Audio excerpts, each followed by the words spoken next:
On September 14, 2007, the day began like any other for the Gosden family in Balby, Doncaster, UK.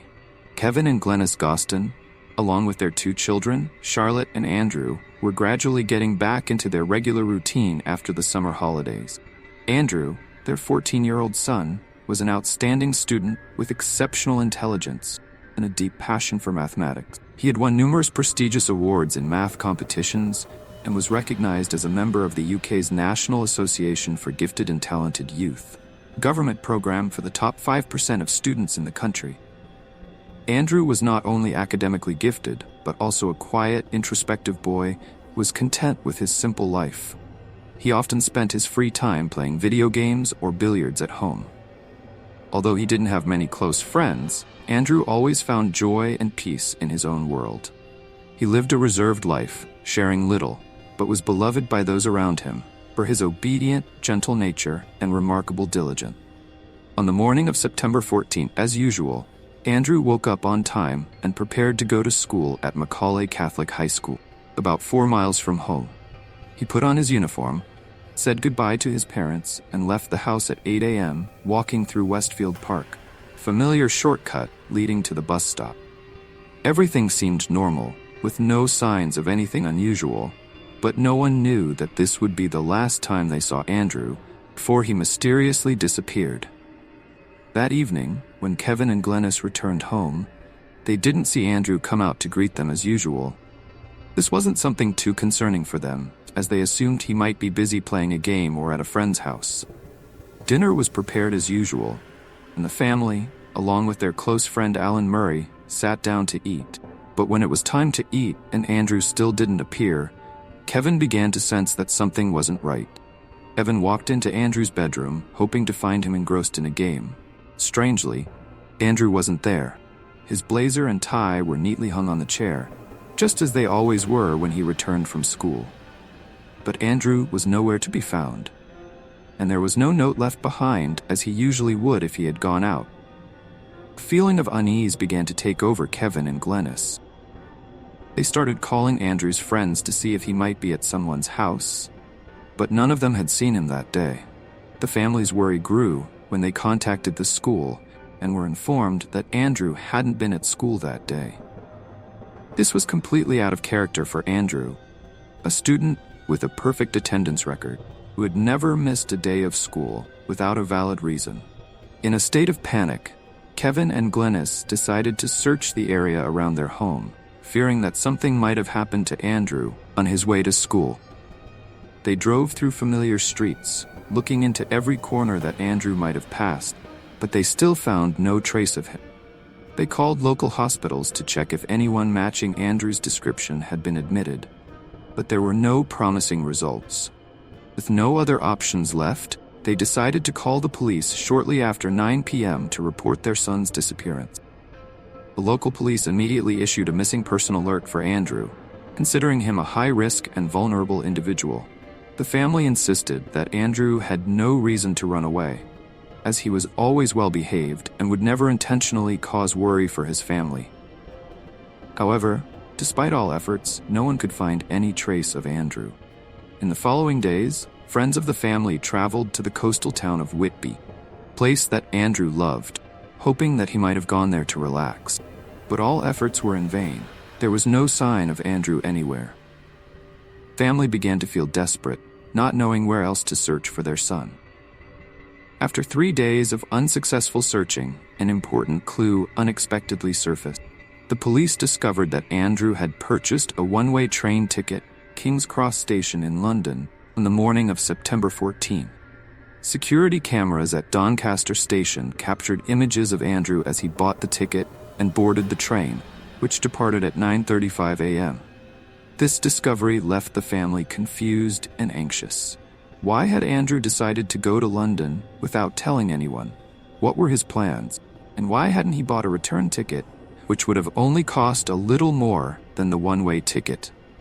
Footage from the security cameras at King's Cross Station showed that Andrew got off the train at 11:20 a.m., but there was no further information about where he went afterward.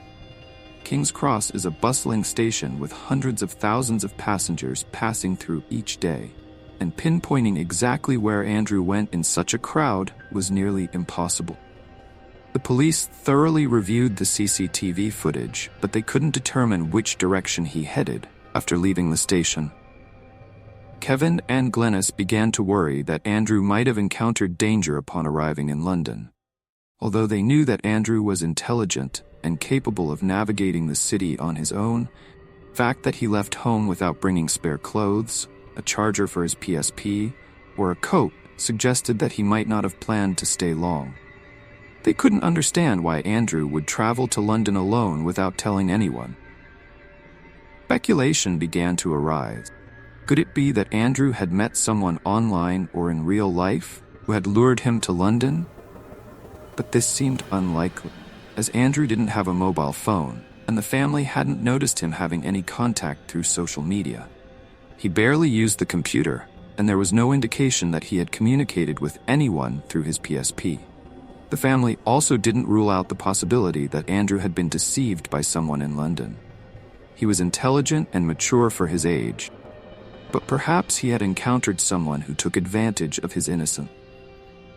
Kevin and Glenys couldn't fathom the nightmare they were living through, thinking that their son might be held captive or lost on the streets of London.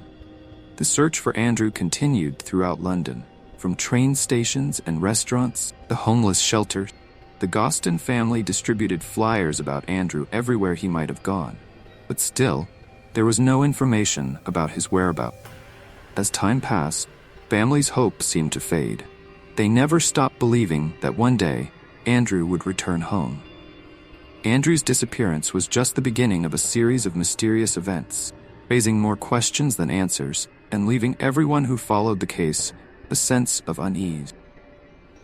Although no one knows what happened to Andrew Gosden on September 14, 2007, his story continues to haunt the minds of all who are concerned about his disappearance.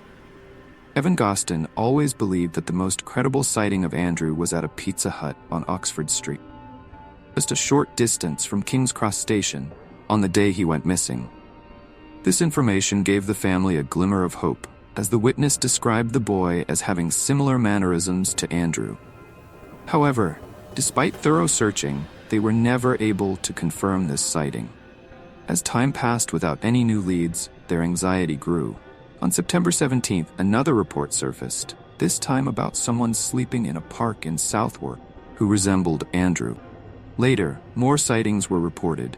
Someone claimed to have seen the boy getting off a train at Mott Lake Station from Waterloo on September 19th, while others insisted they had seen Andrew in Streatham Park, and even in far-off places like South Wales, Birkenhead, Plymouth.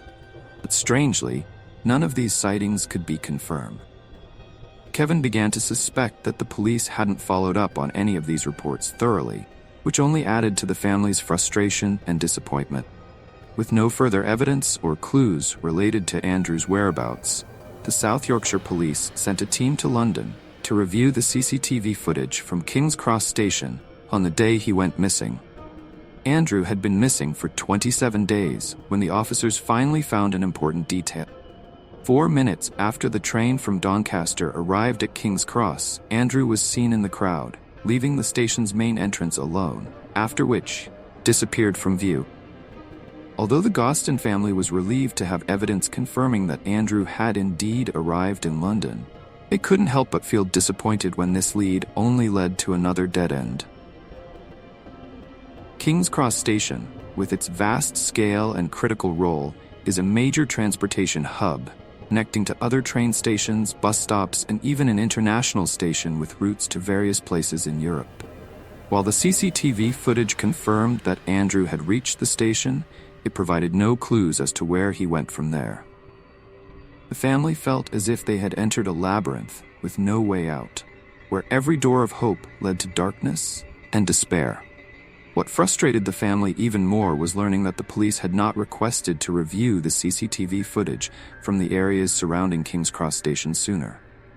CCTV footage is typically stored for only a limited time before being erased, and by the time the police finally made their request, no footage from the area around the station during the time of Andrew's disappearance remained. The Gosden family couldn't understand why the police had acted so slowly, especially since they had known just 3 days after Andrew went missing that he had purchased a one-way ticket to London. The more Kevin and Glenys thought about it, the more they felt that their son had been let down by the system, that if the police had acted more swiftly, they might have uncovered more valuable leads. With the advancement of technology and the extensive CCTV surveillance network in London, Andrew should have been seen multiple times after leaving the station. But the harsh reality was that there were no further sightings of him on camera, which only heightened the family's anxiety. As time passed, family's hope began to fade, and with little evidence to go on, finding Andrew became increasingly difficult. But just as they started to lose hope, a new lead emerged on October 17th, over a month after Andrew's disappearance. A woman named Felipe reported that she had seen a boy matching Andrew's description in the Covent Garden area of London. Felipe approached the boy and spoke to him, but the teenager denied being Andrew and quickly left the area. Feeling uneasy, Felipe followed the boy to a cafe called Poetry Place, but eventually lost sight of him. Felipe reported the boy to the police, but according to the Gosden family, police did not follow up on the report till 6 weeks later. By then, it was too late to gather additional evidence from the CCTV cameras in the area, as they were no longer recording at that time. The family felt as if everything was working against them. They were racing against time, with every passing minute being a missed opportunity. Find Andrew. A photo of Andrew was shown to an employee at the Poetry Place cafe, who believed she might have seen him with 2 girls. She wasn't certain it was him. Andrew's appearance, with his common hairstyle and unremarkable clothing, made it much more difficult to identify him. As time passed, reports of sightings of Andrew continued to surface, but the family began to lose faith in the police, who seemed slow to respond to any of these reports. Some leads were never even followed up. The Gosden family firmly believed that the police were too focused on investigating the family rather than concentrating on what really happened to Andrew after he left home. This only added to the family's frustration and loss of trust in the legal system. Deep down, Kevin and Glenys couldn't stop wondering if they would ever find their son.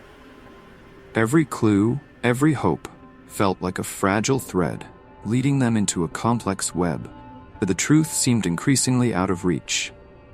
But no matter how many disappointments and sorrows they faced, they never stopped searching for Andrew, never stopped hoping that one day a miracle would happen and they would see their son again. The distress that Andrew may have experienced could have stemmed from an exaggerated perception of minor threats, misunderstandings that, in the mind of someone potentially suffering from paranoia, could easily escalate into significant psychological distress. It's important to remember that Andrew had suddenly stopped taking the bus and instead chose to walk the long distance to school each day. Andrew had been bullied or something similar on the bus. Police and the family would likely have been aware of it. But was there another reason he began walking? One that wasn't a direct threat, but rather a perceived danger, a threat that eventually became overwhelming in his mind? Paranoia is often characterized by intense, irrational mistrust or suspicion. In Andrew's case, this could have led him to feel that he needed to escape to protect himself, even if those beliefs had no basis in reality. When Andrew decided to leave home, he took important items like his wallet and PSP, but he didn't take practical essentials, which further supports the idea of a hastily planned escape, driven by sudden fear or distress. This wasn't likely a long-term plan, but rather a spontaneous decision made that morning. Moreover, Andrew's decision not to communicate his plans or concerns with anyone could be indicative of paranoid thinking. He might have felt that he couldn't trust those around him, or feared that his worries wouldn't be understood or taken seriously. This is further emphasized by his purchase of a one-way ticket, suggesting that Andrew may have resolved not to return. Perhaps the school environment or his surroundings, in general, had become unbearable for him due to a misperceived threat. However, what happened next complicates the story even more. 17 years have passed since Andrew's disappearance, and it's hard to imagine that a paranoid episode could persist uninterrupted for such a long period. It's difficult to believe that he could have remained hidden all this time without leaving any trace. Therefore, the idea of a paranoid-driven escape also has its own issues. And in the end, it still doesn't fully explain what really happened to Andrew. To this day, he has not been found, and there has been little progress in uncovering the mystery of the boy in 2007 or in the years that followed. The Gosden family continues their efforts to attract public attention and keep Andrew's disappearance in the public eye. Looking back at what transpired, it seems that several factors contributed to making the situation more complicated and difficult. Upon careful consideration, it becomes apparent that the police did not do a particularly good job during the initial investigation. One might argue that Andrew's school was also negligent when they left a message with unrelated individuals. It was like a perfect storm of incompetence and ineptitude, occurring at the very moment when swift and decisive action was most critical. The police were so focused on the Gosden family that they allowed too much time to pass without uncovering any new leads. And the initial CCTV footage that could have captured images of Andrew in London was either deleted or overwritten with new footage.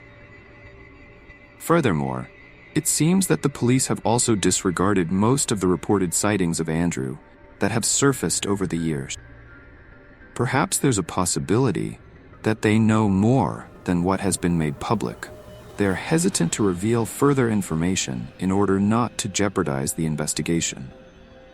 Although many people believe that Andrew might have passed away years ago, possibly in 2007, the appeals made over the years subtly suggest that he might still be alive.